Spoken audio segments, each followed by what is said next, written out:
आज आप लोग बैठक किए हैं, महिला सुरक्षा पर आप लोग क्या विचार किए? देखिए, महिला सुरक्षा सम्मान संविधान का प्रमुख जो है एक अंग है। हम समझते हैं इस देश में चाहे वो पार्लियामेंट हो चाहे असेंबली की व्यवस्थाएं हैं, इन व्यवस्थाओं में विभिन्न राजनीतिक दल के लोग हमेशा आडंबरी भरते हैं कि देश में महिलाओं के लिए राजनीतिक आरक्षण, महिला सुरक्षा सम्मान की गारंटी। लेकिन इस राज्य में अराजकता फैला हुआ है, तंत्र विफल है। आए दिन महिलाओं के साथ बलात्कार, महिलाओं के साथ साथ छेड़छाड़, महिलाओं के मौलिक अधिकार का हनन, ऐसे तमाम जो व्यवस्थाएं आज यहाँ कायम हैं। पिछले 5 साल में झारखंड में महिला सशक्तिकरण का जो एक अंग है महिला आयोग, आज भी महिला आयोग का जो दशा है वो दयनीय है। हम समझते हैं कि राज्य सरकार को इस बिंदु पर गंभीर होना चाहिए था, लेकिन पूरी 5 साल का कालखंड अब समाप्ति के कगार पर है। महिला सशक्तिकरण के सवाल पर, महिला आयोग के सवाल पर राज्य सरकार का नीति साफ नहीं है, पारदर्शी नीति नहीं है।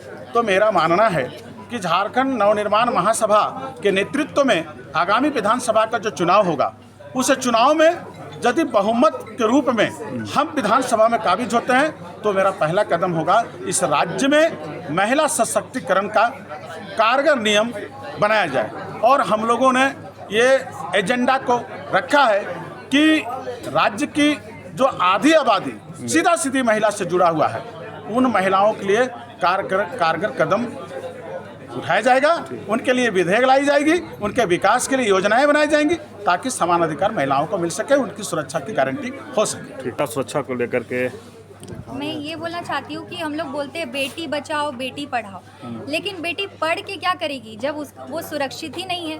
अब देखिए कोलकाता में वो डॉक्टर के साथ इस तरह का घटना हो जाता है, तो फिर हम लोग के मतलब महिलाओं का जब सुरक्षा का गारंटी ही नहीं है तो फिर हम लोग पढ़ के क्या करेंगे। तो इस पर सरकार को बहुत कड़ी कानून बनाने की ज़रूरत है ताकि इस तरह की जो घटनाएँ हैं वो ना हो, और ऐसी सख्ती करनी चाहिए ना सरकार को कि इस तरह की घटनाएं जो आम दिन हो रही है, मतलब लगभग रोज़ दिन ऐसा होता है कि 90 महिलाओं के साथ दुष्कर्म हो रहा है। तो इस तरह का दुष्कर्म का जो घटना है इस पर अंकुश क्यों नहीं लग रहा है?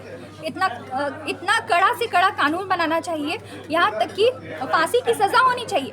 अब देखिए निर्भया कांड को ही देखिए, एक मतलब केस को लेकर के 10 से मतलब 12 साल केस चल रहा है। तो ये कोई बात है कि इतना घिनौना अपराध करने के बावजूद अपराधी को छूट दिया जा रहा है? तो ये कहाँ का इंसाफ है? महिलाओं के साथ तो कोई न्याय हो नहीं रहा है। महिलाएं तो अभी भी वही जो पहले हुआ करता था कि महिलाएं जो हैं आगे ना बढ़े, तो आज भी तो फिर वही हो रहा है कि महिलाओं को आगे बढ़ने से क्यों रोक दिया जा रहा है। तो इस पर बहुत सरकार को विचार करने की जरूरत है। परिचय दे दीजिएगा। प्रियंका इक्का, रांची से। सबसे पहले आपका बहुत बहुत धन्यवाद सर। और जैसा कि महिला सुरक्षा को लेकर के जो इतनी चर्चाएं होती है, तो मैं आपके माध्यम से कहना चाहूँगी कि महिला को सुरक्षा के लिए महिला को खुद आवाज़ उठानी होगी। जैसा कि हमारे विधानसभा अभी जो चुनाव होने वाले हैं, तो उससे मैं अपना जो हमारा तीसरा महामोर्चा जो अभी महागठबंधन जो अभी हम लोगों ने किया है, तो उनके बैनर तले मैं ये कहना चाहूँगी कि हमारी महिलाओं को आप 50% की भागीदारी दें और महिलाओं को खुद अपनी सुरक्षा की पहल करनी होगी। उनको शासन व्यवस्था में जाना होगा, तभी वो लोग समझ सकती हैं कि महिलाओं पे जो अत्याचार होता है वो महिला ही एक समझ सकती है।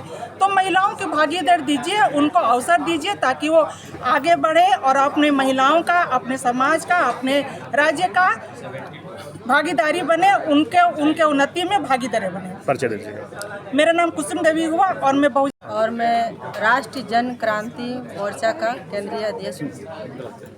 हमें कोई अधिकार आसानी से नहीं मिलती है, छीनना पड़ता है। और हमें खुशी इस बात की है कि सूरज सिंह बेसरा जी का बहुत बहुत बधाई, धन्यवाद, जो हमें महिलाओं के लिए एक जगह और एक रास्ता दिखाई और एक घर दिया। और इस घर में हमें पूरा भरोसा है कि अब महिलाओं को मान सम्मान के बारे हम लोग जानेंगे और हम लोग उनको बताएंगे कि आपका हक और अधिकार सिर्फ घर में रख के नहीं और किसी को वोट दे के जिता के शोषण करने का नहीं। हमें भी अपना अधिकार है खुल के जीने के लिए और हमें भी अधिकार है अपना चुन के सरकार बनाने के लिए। और जनमत का सरकार बनेगी, ज़रूर बनेगी। हम लोग सारे लोगों को ये देंगे, उसको बताएंगे कि हम लोग को जनमत का सरकार अब आ गई है। अब हम लोग को साथ इस तरह का नहीं होगा और हम लोग अब खुल के आप लोग के सपोर्ट करेंगे।